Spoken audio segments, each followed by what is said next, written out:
তারা ইসলামের মূল্যবোধকে আঘাত করে, ইসলামকে মাইনাস করে, ইসলামকে মাটির সাথে দাবিয়ে তারা তাদের নারী কমিশনটাকে বাস্তবায়ন করবে, আর আমাদের অন্তর্বর্তী সরকার যিনি আছে তিনি সেটা অ্যাকসেপ্ট করবে, এটা অন্তত আমরা মেনে নিতে পারি না।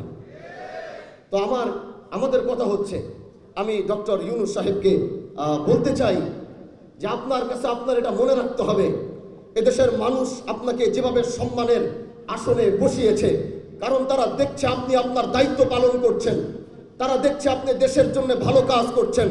কিন্তু এই নারী কমিশনের পিছনে আপনি ঘেটে দেখবেন, আমার মনে হয় এখানে ইন্ডিয়ার রয়ের হাত রয়েছে, তারা বাংলাদেশের পরিস্থিতি আবার নষ্ট করার জন্য এই পায়তারা করছে। এজন্য আপনি সেটাকে আত্মশ্রয় দিবেন না। যারা আপনাকে যেভাবে ক্ষমতায় বসিয়েছে, ইসলাম এদেশে মাথা উঁচু করে বেঁচে আছে, ভারতবর্ষে ইসলাম মাথা উঁচু করে বেঁচে থাকবে। নারী কমিশনের নামে যদি কোনো ইসলামের উপর আঘাত আসবে, তারা যেভাবে আপনাকে ক্ষমতার মস্তদে বসিয়েছে, এদেশের আলেমরা আবার আপনাদেরকে ক্ষমতার মস্তদ থেকে নামাতে বিন্দু পরিমাণ চিন্তা করে।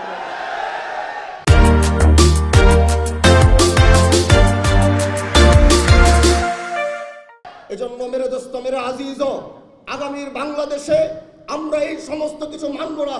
অনেক কষ্টের পরে আমরা এই সিচুয়েশন এনেছি।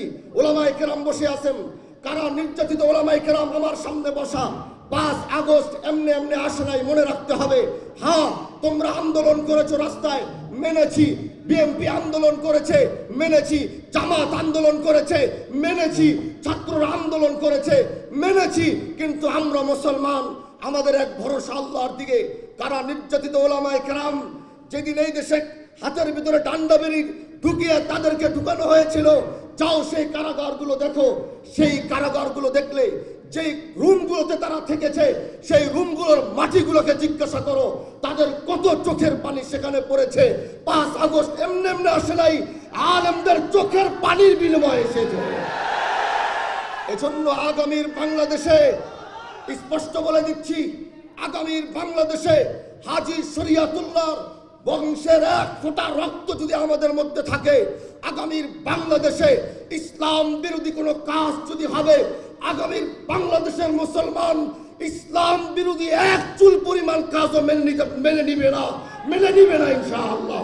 এজন্য যদি আইম্মা পরিষদ, বারবার দেখছি তারা এমন বিষয়গুলোকে সামনে আনে, জাতির জন্য তারা এত সুন্দর কাজ করে, হয়তো মিডিয়ার মাধ্যমে গোটা জাতি সেটা জানতে পারে না।